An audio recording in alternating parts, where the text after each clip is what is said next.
Ink-a-dink, ink-a-dink, ink-a-dink, ink-a-dink, ink-a-dink, ink-a-dink, ink-a-dink, ink-a-dink, ink-a-dink. Wow.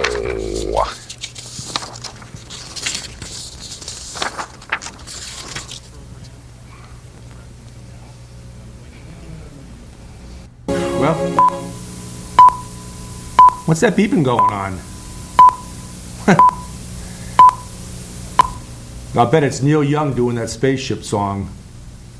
Okay, we're back in the studio again, Basil, and for an hour special. My goodness, we're back in the studio again, Basil, for an hour special. And I'm not going to look at that graphic yet because it's not supposed to be up, but we're back in the studio again. But we're doing our hour special. We've got the table with their red tablecloth that you can actually see. I know you can't see me because I don't. Oh, okay. There you go. Can you see me now, Basil? Basil, okay, that'll work. So we're back in the studio again, in the Comcast studio for an hour special, and everybody came along with us.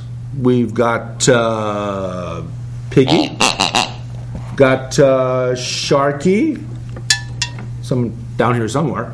We've got up in the hammock like we have at home. We've got Bill Murray. We've got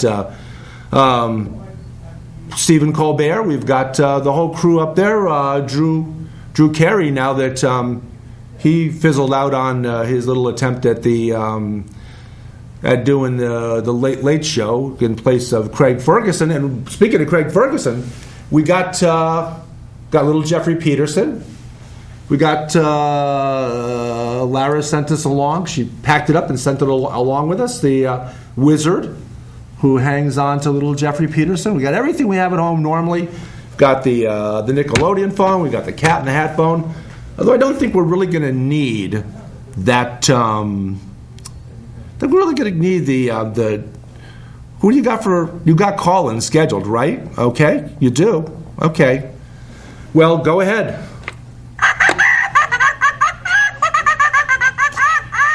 Almost it's on cue, but we know it's not. Obviously, it's not on the Nickelodeon phone because that's for fairly important callers, and it's not on the Cat in the Hat phone. That we've reserved that for Lil when she calls in from the hereafter. But this one's coming on the Inky Dinky phone, as you would expect, and thank you for calling Basil Buddha Cat's live 1 hour special. Any idea who it is, Basil? Basil says, meow, brrr, meow, brrr, meow, brrr, meow, meow, brrr. Said, what do you think? Of course I do. So, on the Inky Dinky phone, number one, we've got, we do, hey, it's Ted Cruz. Okay. Well, that's in fact quite surprising, not at all, because Ted Cruz is the subject of tonight's show, his newly formed presidential campaign. And, okay, well, that's good. Okay, ready? Okay. And you know what? We got Ted Cruz on the Inky Dinky phone. I don't know what the other guest is calling in on. Let's do the Schweppes can. Could be. Hello. Thank you for calling Basil Buddha Cat Presents. Basil, you scamp. You got Ted Cruz on one phone, and you've got John McCain on the other phone. Well, good evening, Senator McCain. What's your purpose calling in? He said, tell that Ted Cruz that what I said before about him being a kook, he's a kook. Okay?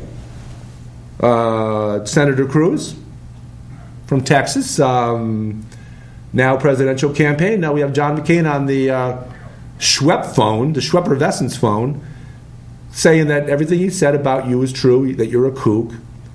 And Ted Cruz answered back, McCain's a kook. Senator McCain. Okay. Senator McCain said, no, you're the kook. I'm not the kook, you're the kook. Thank you. Okay, and Ted Cruz answered back to Senator McCain, you're the kook. So we're going into this kook and kook business. We can't go on with this for too very long. But so we're going to have to click off with you guys. You guys can take that up with each other back on the Senate floor while you're in the process of doing nothing. Okay. Thank you for calling. Thank you for calling. Okay. Well, that was a short conversation. Nothing going on there. Another call in. Okay. Welcome to the Basil Buddha special. We haven't seen the graphic for that yet, but we will, I'm sure. And who might this be? Hey, Basil, nice going. Florida Senator Marco Rubio is on the line. Okay. We've still got. Actually, hold on.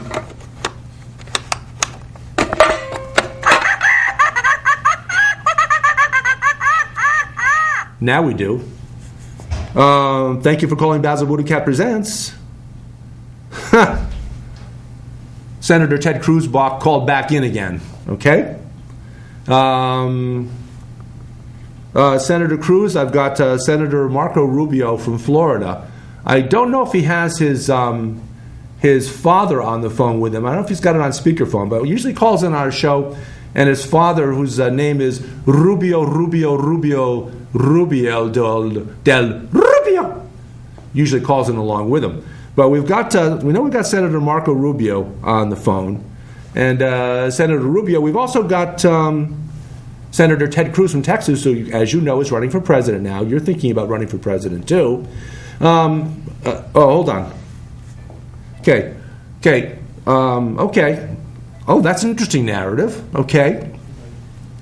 To the audience and also to Senator Marco Rubio. Ted Cruz, who, as you know, is from Canada. He was born in Canada. He has had dual citizenship as a Canadian and an American. And some months ago, he resigned that Canadian citizenship and said, no go. I don't like those Canucks. I'm only an American citizen now. I renounce my Canadian citizenship. And he also said this is interesting, Senator Rubio. He said that his parents actually came here from Canada to escape communism.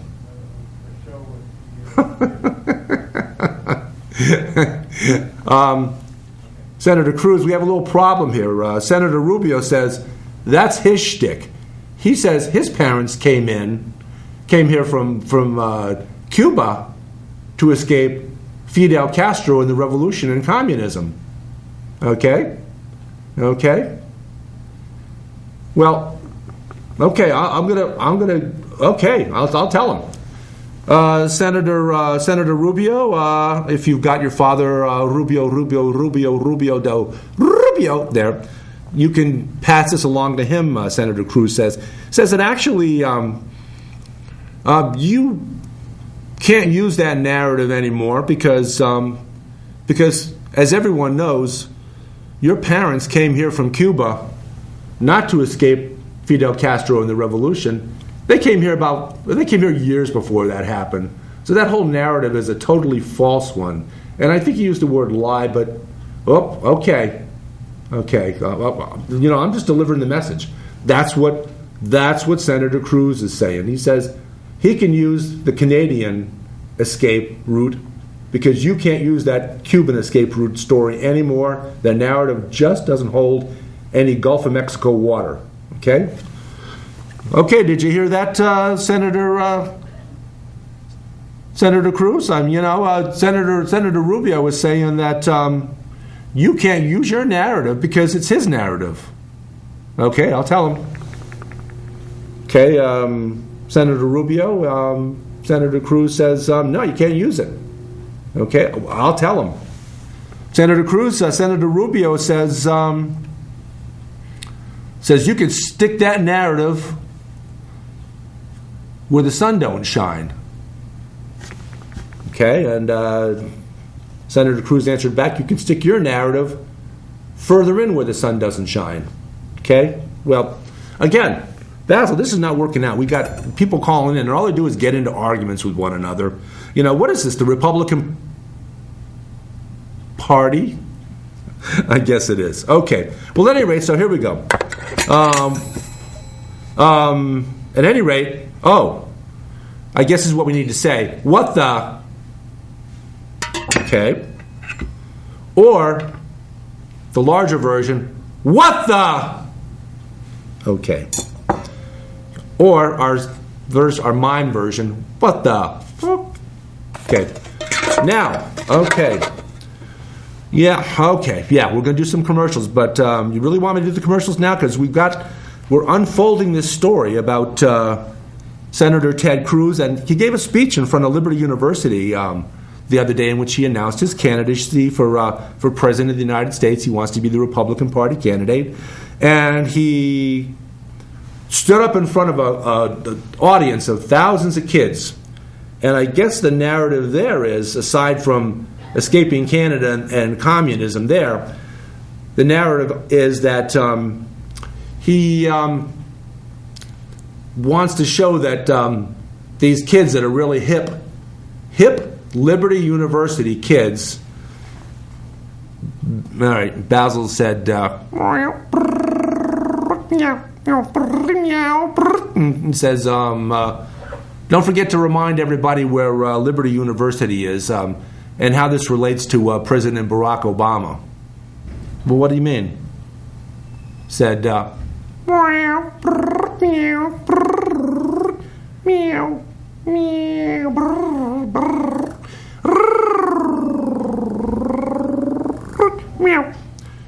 said, don't forget to tell him that Liberty University is actually in Lynchburg, Virginia. Well, that makes sense, doesn't it? Okay.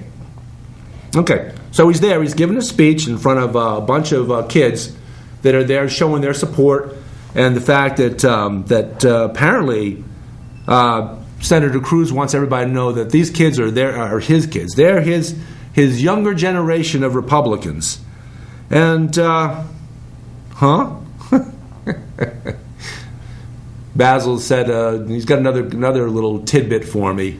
Said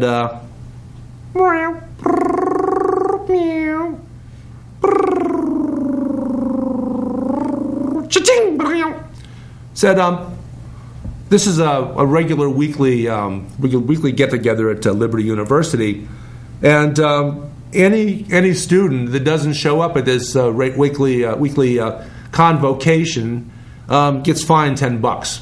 So there's a little bit of a motivation for them to actually show up and show their support for Liberty University's favored son, Ted Cruz. Okay, but no, come on, we got to get on. Okay, hold on. Basil says, we got to do some commercials because these shows don't pay for themselves.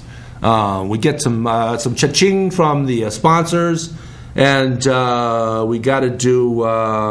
Okay, let's start with since we had Senator Cruz. We have Senator Cruz on the line, and we've got Senator Marco Rubio throwing darts at him from the distance. We better start with this.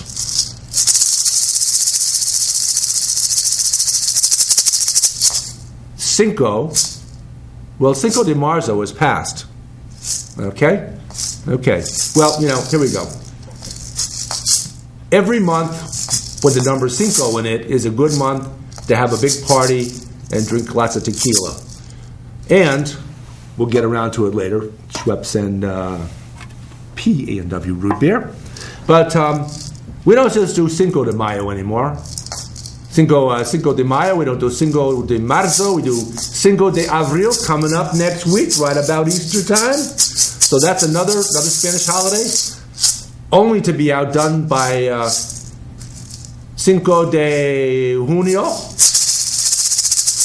Cinco de Julio, and so on and so forth, all the way to Cinco de Diciembre. Okay.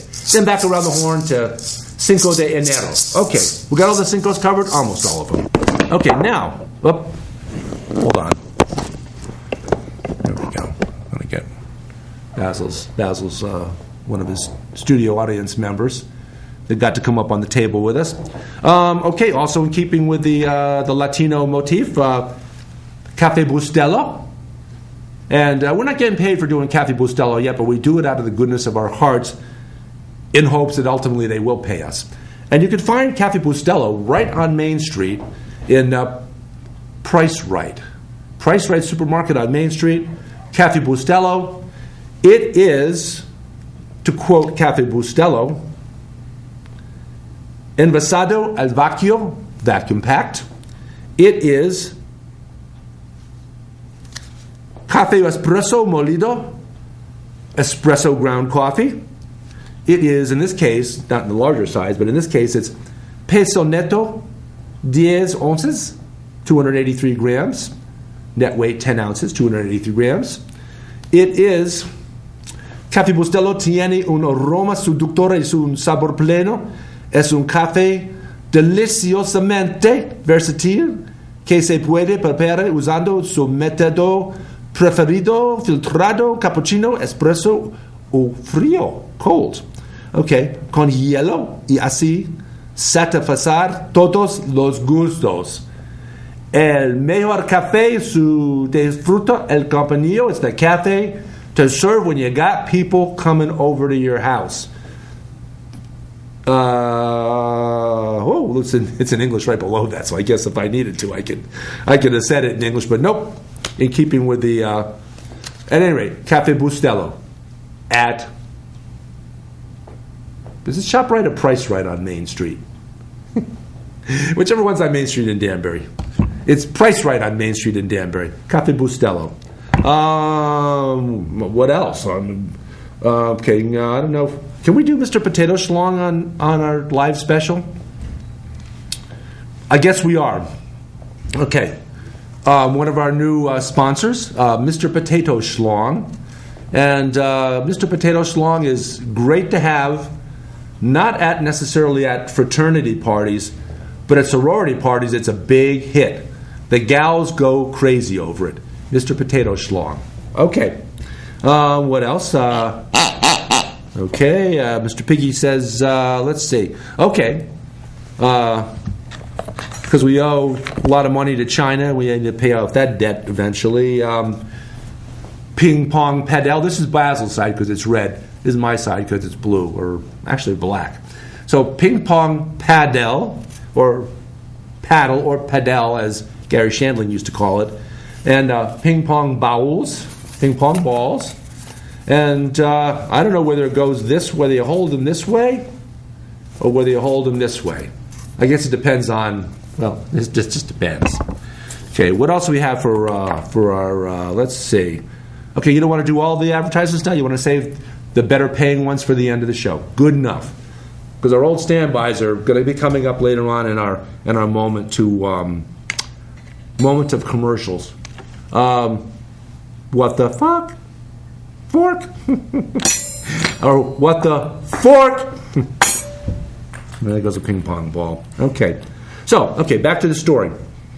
So, in keeping with the notion of church and state separate, Liberty University brought Senator Ted Cruz on, not having any idea that they were endorsing him for president by allowing him to speak in front of the student body, at least the members that didn't want to pay the $10 fine for being no-shows.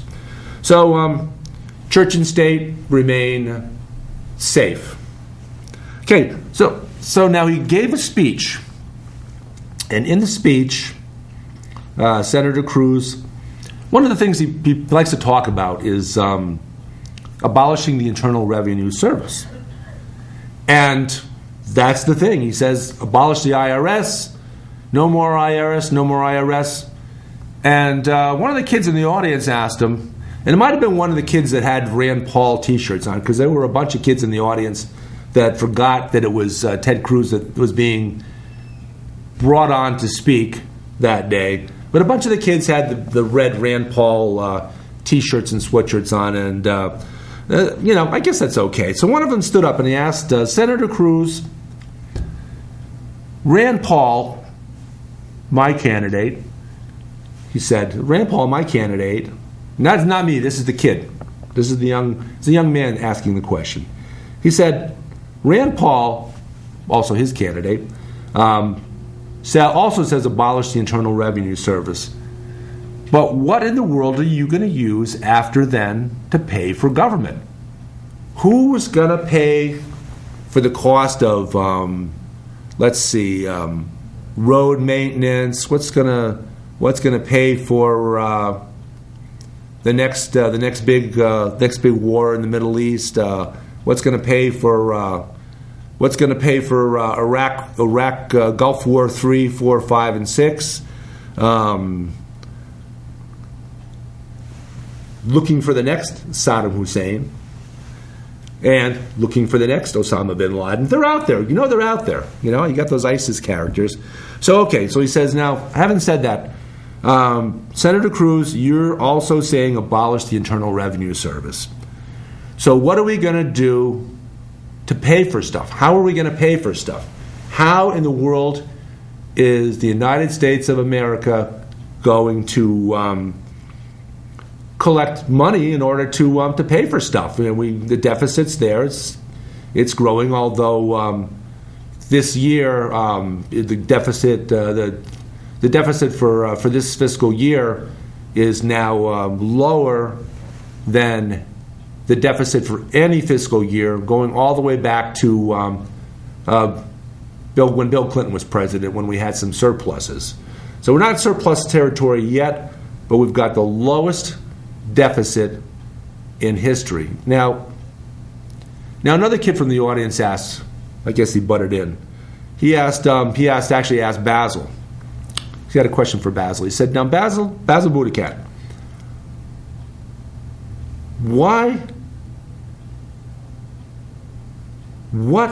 he stammered a little bit. They're kids. What are you going to do? He said, tell us about those Obama deficits. Tell us about them, because you know that President Obama's budgets were the worst in the history of the United States. The worst deficits, the most incredibly huge deficits. And question to Basil Budikat. And Basil is going to answer now. Hold on. He said, you're a dork, kid. The largest deficit in the history of the United States was in 2009. But wait. President Obama became president on January 20th, 2009. Yeah? Go on, Basil. Basil says, dork. Said, you dork. The 2009 budget, you don't do budgets the year that the budget is in place. You do the budget the year before. The president brings their budget to Congress, and the Congress acts on it, or doesn't act on it. And so that makes the 2009 federal deficit, the federal budget, and its accompanying largest deficit ever. That's actually a George W. Bush budget. That's his last budget. See, Bill Clinton's last budget was 2001, after George W. Bush was already in office, and of course that was a budget surplus. So you can't give President Bush credit for the surplus. Likewise, you can't give President Obama negative credit for the budget deficit of 2009. All the credit for the largest budget deficit in the history of the United States belongs squarely in the pocket of George W. Bush. He gets all the credit for it. Okay? Kid's on his phone. He wasn't listening. Must be. You think he's? Yeah. There's a lot of kids in the audience that are actually. They're on their cell phones. They're probably texting and tweeting and twerping, and I wonder if any of them are yik-yakking. What? Basil said,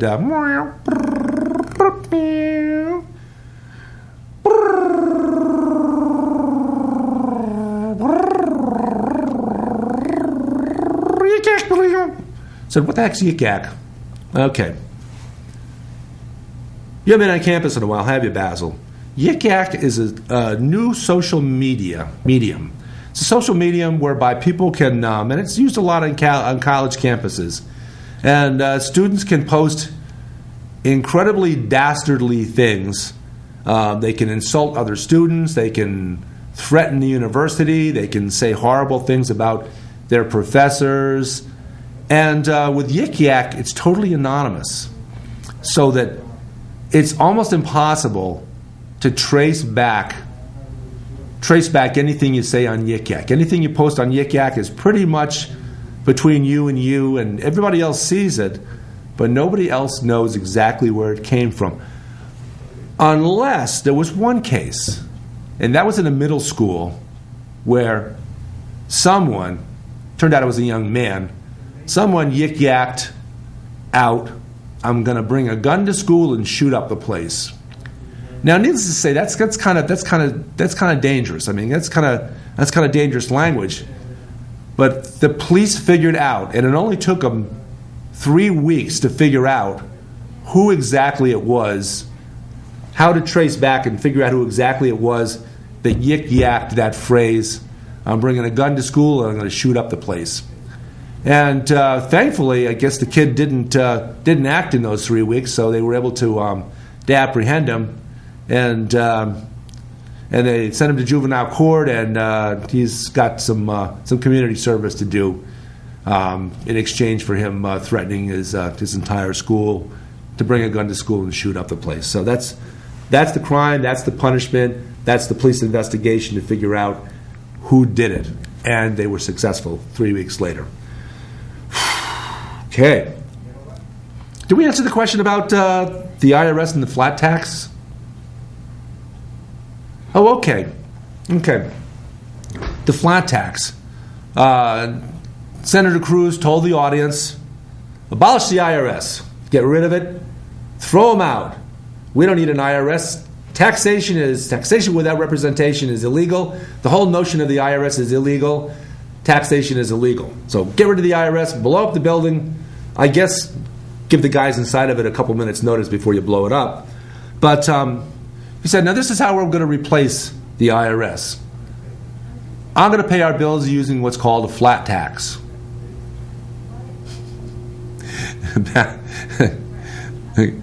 The student looks a little quizzical. Basil Basil knows all and sees all, so he doesn't, and he's got a direct line to the Buddha. He's got, as we've had in previous shows, he has conversations with the Pope's cat, and Pope Francis's cat's name is Basil, as in fact, there have been 13 popes in history that have had cats, and every single pope who has had a cat in history, the cat's name has been Basil. So there you go. So Basil knows all the stuff from the Pope. Pope Francis's cat Basil tells him everything he needs to know, and also because Basil, knowing that he's kind of two-dimensional at this point after 3 years, he's up there with Lil occasionally, and so unless he's down here doing the show. So Basil says, flat tax, huh? Says, and who do you propose, Senator Cruz, who do you propose is going to collect that flat tax so the federal government can pay for the things that it pays for? And I guess the answer is he may have to establish some sort of internal method of collecting taxes in America from American citizens and corporations. Oh, not. What the? No corporations. Okay, this is how Americans, middle-class citizens, are going to be taxed. It's something called a flat tax. And that flat tax has to be collected. That revenue's got to be collected internally inside the United States. It's got to be collected by some sort of revenue service. And I'm not sure what that internal revenue service would be called, but Ted Cruz says he'll figure it out as he goes along. There will be an internal Revenue Service to collect the flat tax once he gets rid of the Internal Revenue Service. Okay. Oh, okay. Well, since we're here, and since it's after Senator Ted Cruz's speech, I guess we could take a couple of questions from the kids in the audience. Okay. Okay. This time it's a guy that, well, he doesn't have a Ted Cruz shirt on, but he doesn't have a Rand Paul shirt on either. So I guess he's not a Rand Paul supporter. Hey, there's some Rick Santorum supporters up in the audience too. Matter of fact, there's about 8 different candidates that, of course, Bill Murray and Stephen Colbert are up there chatting it up with the kids up in the upper tier. But one of the kids that doesn't have a T-shirt on, so I'm guessing that he probably is in fact a Ted Cruz supporter. He says he read an article, and Basil, are you ready for? Did you read the article? Do you know the article we're talking about? Okay, Basil twisted counterclockwise. He twisted his 3 of the whiskers on his left side counterclockwise. And that means he's thinking. Okay? They stop twisting. They stop rotating. And, okay, what's the answer? Okay. Basil said,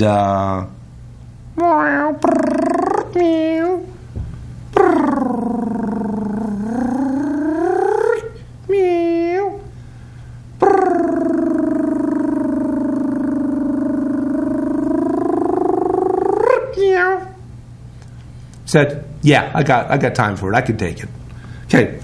The question from the audience is, the student read an article online, because apparently you can't find a newspaper anywhere around here anymore. In fact, it looks like the Danbury News Times, which Basil and I love to refer to as the Danbury Newsless Times. Apparently, the office on Main Street is pretty much a ghost town now. They don't really do much anymore. Apparently, the circulation's down to about, how many employees they have? They still have 18 employees at the Danbury News Times. So there's 18 subscriptions they got to the paper. But they might be freebies, but that's all right.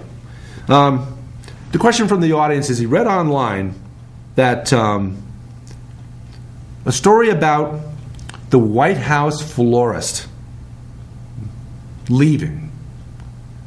Very nebulous story online that said the official White House florist, and she had been there for 6 years. So she was there a long time. Apparently she was highly regarded. They did a special show on television in order to have florists, florist off against each other.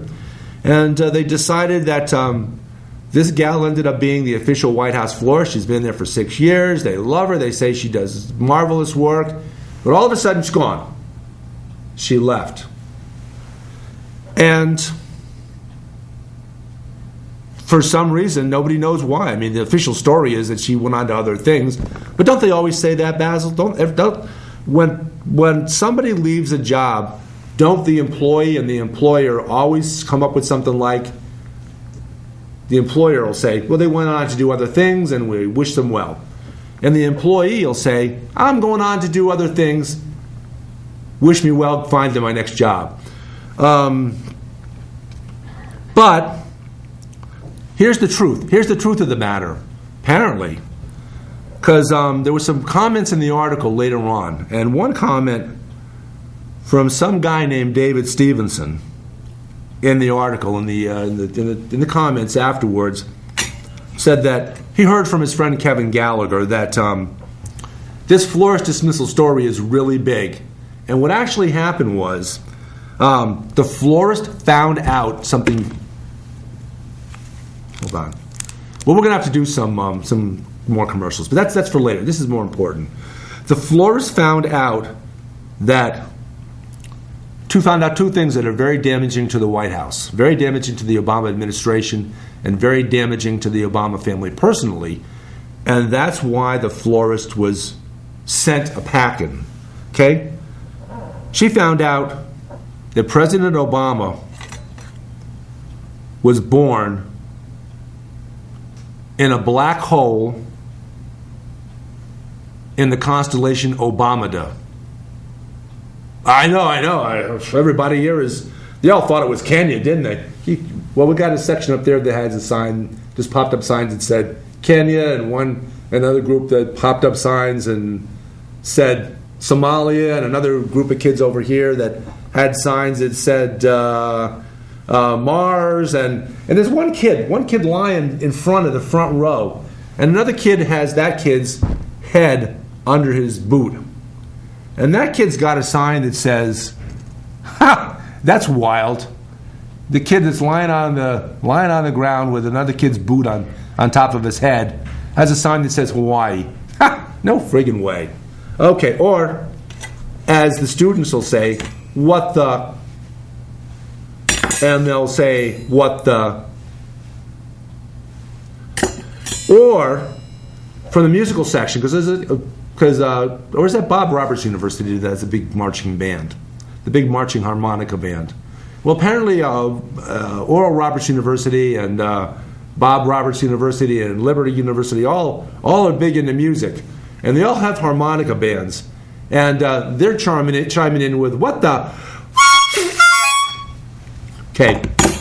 Okay, more commercials yet? No. Okay, there's more to this story.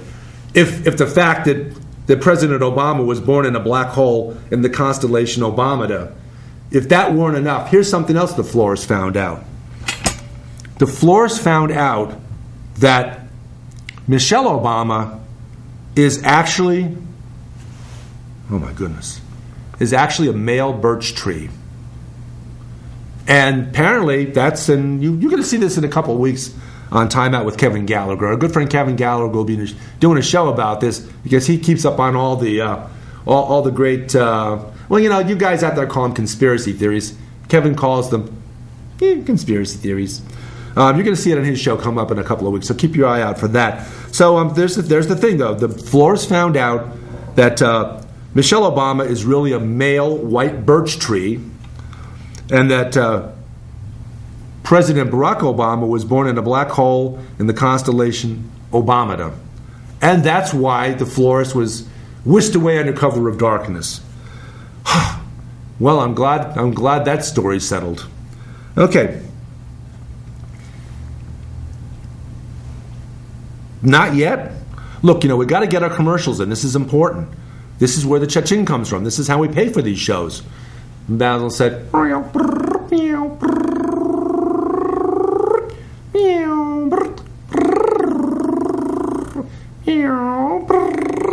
said, oh well, go ahead. Okay. Now we're going to go on to our big corporate sponsors, the ones that really, they provide us with a lot more cha-ching than well, Cafe Bustelo doesn't give us anything yet, but they will. And we're going for we're also going for the, now that football has fallen into disfavor with Anheuser-Busch, we're going to get that Budweiser sponsorship pretty soon. And it's a natural, let's face it, because, and I'm getting to the other sponsors, the A&W, the PA&W root beer and the Schweppes and the Tootsie Roll. I'll get to those in a second, but President Obama's little buddy here, Basil, endorses and will be getting paid to endorse Budweiser beer because it's clearly his favorite beer. And it's also used to be little Jeffrey Peterson's favorite beer too, back when little Jeffrey Peterson had some skin on him and had some nether regions down here that were actually other than bone.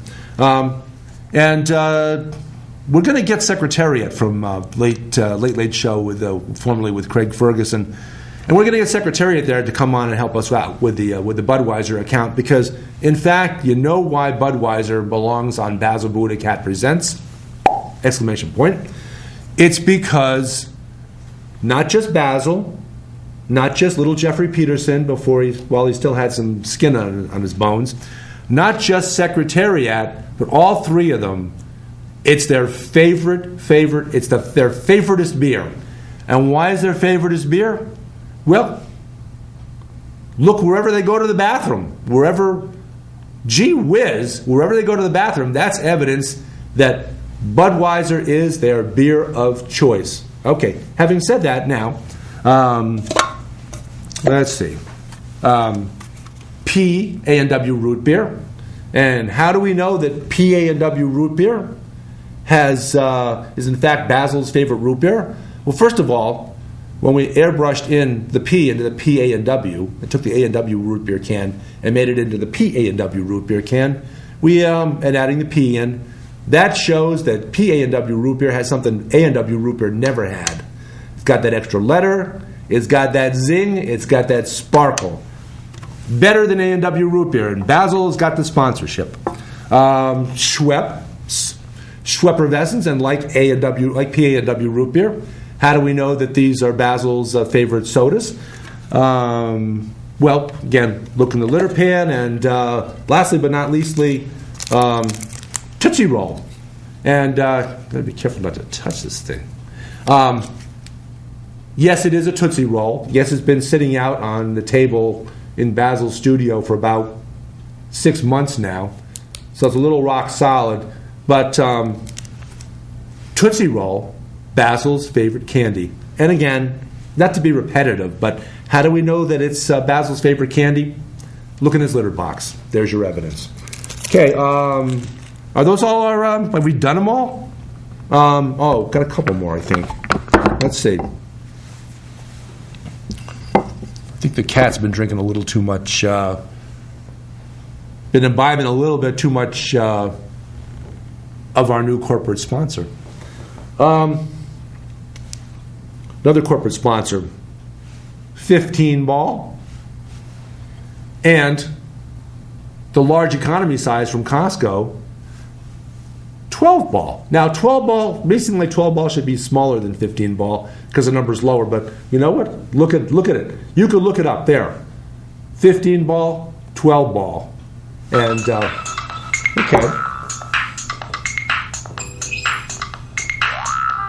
Okay. Basil, your another disco record came in for you. Are you going to stop ordering those disco CDs? Because I have to keep sending them back. Okay. Okay. Back to the show. Okay. Back to we're going to call it. Actually, we're going to add in a little subplot here.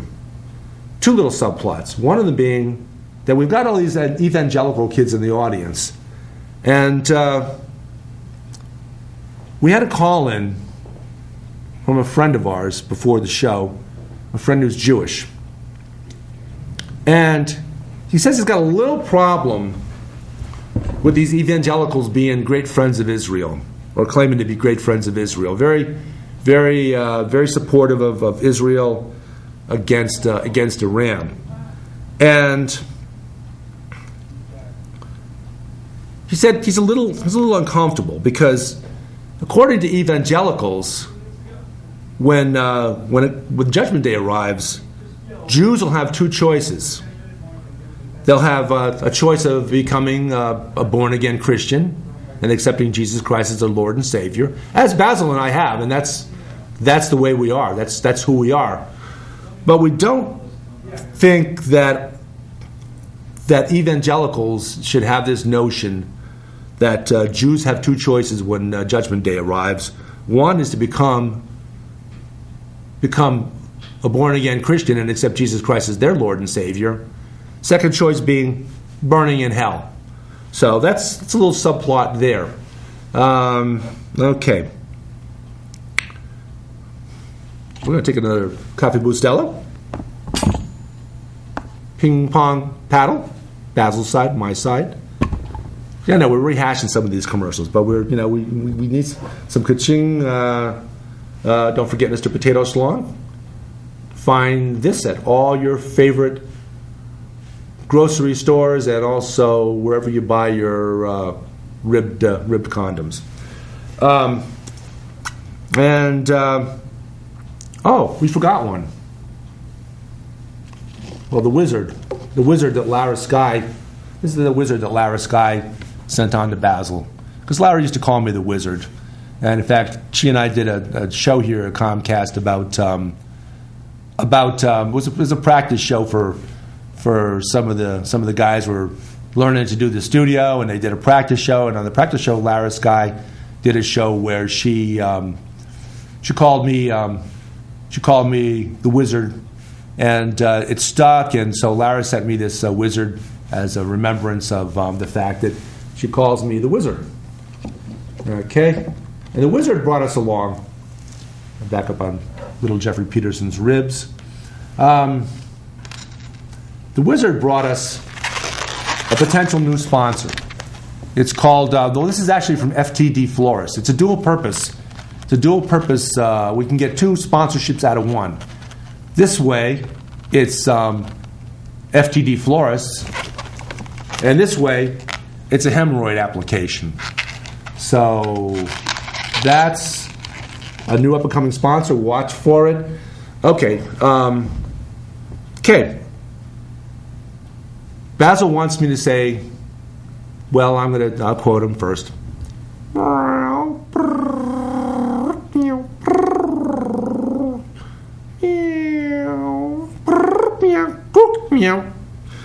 Said, don't forget about evolution insanity. And I got it here on paper, so I know what Basil means by that, and I'll explain it to you. Okay, now, evangelical kids are a little different from their parents, because their parents poo-poo anything scientific.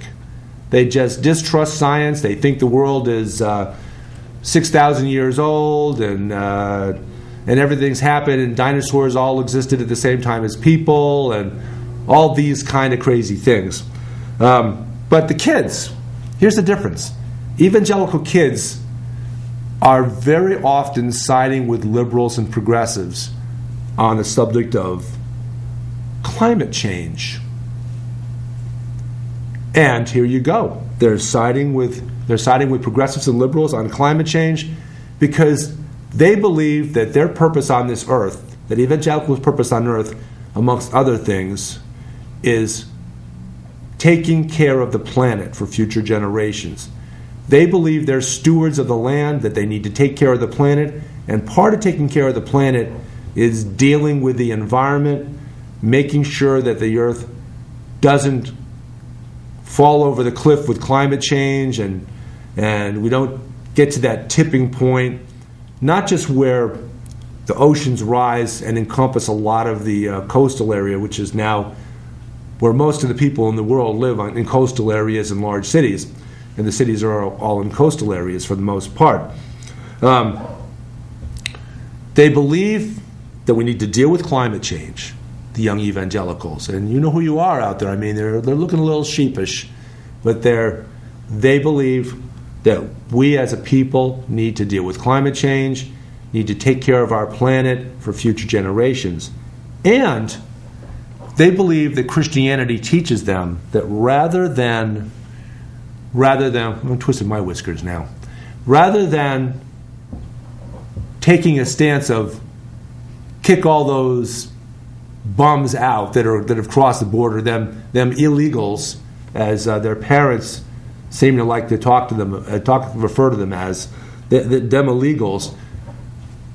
Young evangelicals are on the same side as liberals and as progressives on the subject of immigration. They believe that these folks are here. There have always been great influxes of immigration to the United States. That's how this country became great. And the overarching theme is that they're human beings. There's no such thing as an illegal alien. No human being is illegal. Every human being is a human being, deserves to be taken care of, deserves an opportunity to live where they want to live in the world. And these 10 or 12 or 20 million, whatever the figure is, that those folks need some respect and deserve some respect. And evangelicals believe, since they're human beings, they're going to afford them that respect and stop this. They're going to part ways with their parents on those and join up with progressives and liberals on that subject. Okay? So what are we... think we should have... Well, did you plan any more phone calls?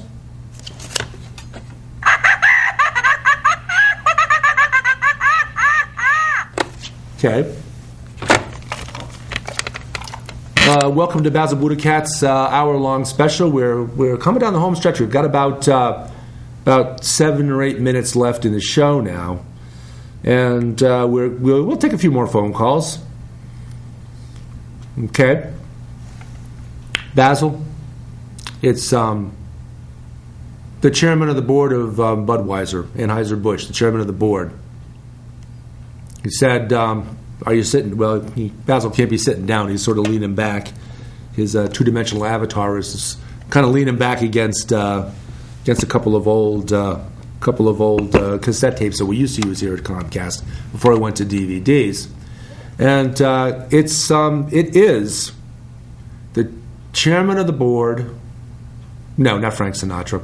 It's the chairman of the board of Anheuser-Busch, and he's saying that they are seriously, most seriously, extremely seriously,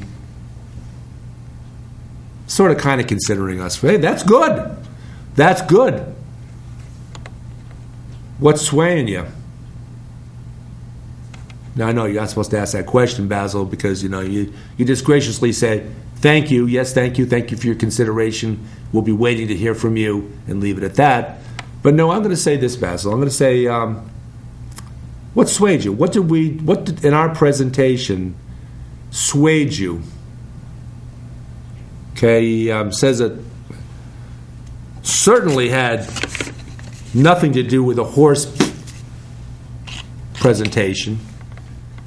But it's really, in fact, not that we want you so badly, but that we're tired of professional football and professional sports in general, and the fact that the athletes and the owners, and they're all there's so many of them, not all of them, and certainly not even many of them, but there's so many of them that they count on to be people that can decently, in a decent tone, in a decent fashion, sell their product.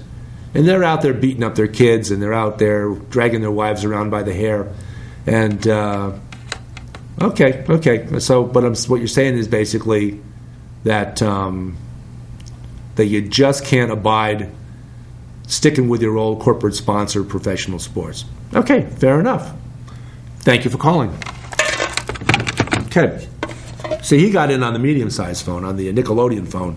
So there's some validity to what he's saying. Okay. Basil's going to get the last word in on Anheuser-Busch and getting them as a sponsor.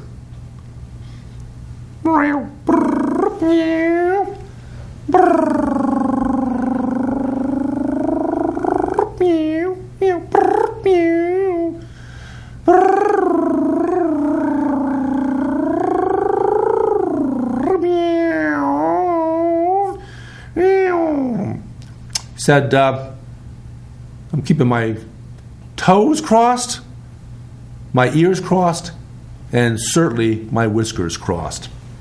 Okay, good. Well, we are. I am too. Well, cross my whiskers a little bit. Okay. Well, anything more about we're bound to have more conversation with Ted Cruz, and hopefully we'll get calls back in from John McCain and possibly even Marco Rubio. I mean, I guess they're opposing one another, and there's obviously some friction going on there. And McCain's, being the old man that he is not going to let his remarks go without rubbing him in a little bit harder. Okay?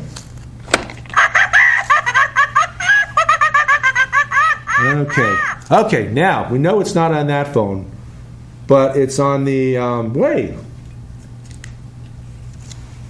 Ooh, got to hold it out a little further from my ear. It's a Tootsie phone. And it's, okay, yep. It's, it's Senator John McCain calling back in. Okay.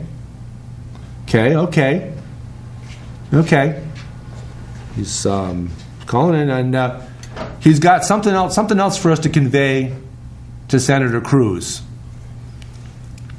And I'll get Senator Cruz back on the Schwepp phone. Okay? You there, Senator Cruz? Okay, we got him there, Basil. Hold on. Senator McCain says, not to be redundant, but you're a kook. Ted Cruz, you're a kook. And Senator Cruz, your reply is? Okay. I don't want to get too close to my mouth, even though it's supposed to be a phone.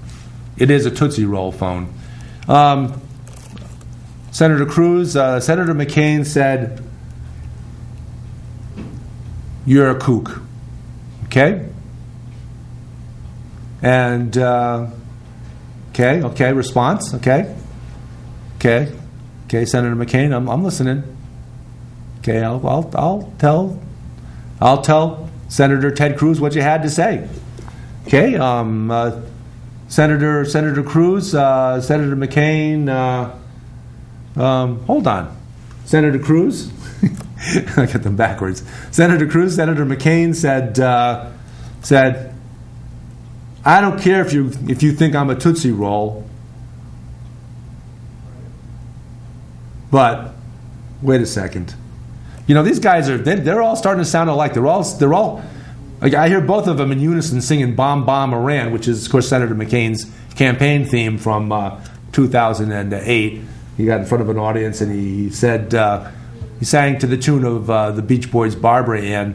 He sang the tune "Bomb Bomb Iran," and now I got both of these guys singing it simultaneously. They can get along. They really can get along.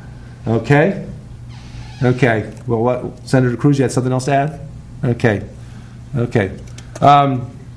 Senator McCain, Senator Cruz said, in spite of that, you're a grizzled old hag of a man, and you're too darn liberal for real Republicans nowadays. You don't deserve it. You never should have run. You're a lackey Democratic Party wannabe. And, it was either a fart that I heard or it was Senator McCain hanging up. Okay. Alrighty. So that's it. That's about it. No. Sorry, Elsie. We'll get you next week. Okay.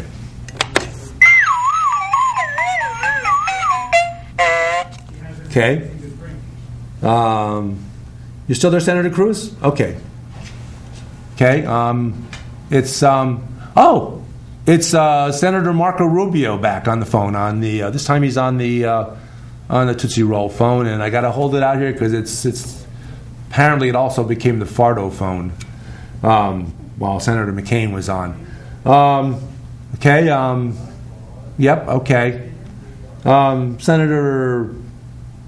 Senator Cruz, you still there? Okay. Senator Rubio said, cut out the business. Cut it out. Cut out that Canadian stuff. And that's, okay. Now you both hung up. So that's it. Okay, so all is well with the Republican Party. Ted Cruz running for president. And that's about all we got time for on Basil Buddha Cat Presents! Exclamation point. And we'll be back. This will be up on the air pretty soon. And you'll see it live now, of course. You'll see it on YouTube on Kristen 40, Kristin, the number 40, or you'll catch it on Facebook on Basil Buddha Cat, where all the shows go also. And that's pretty much it. Good night. They say they'd rob your grandma blind on Wall Street, fritter her away her Medicare on Wall Street. And Pharma Oil and their pet fox don't care if she lives in a box, so long as they wear platinum jocks on Wall Street, on Wall Street.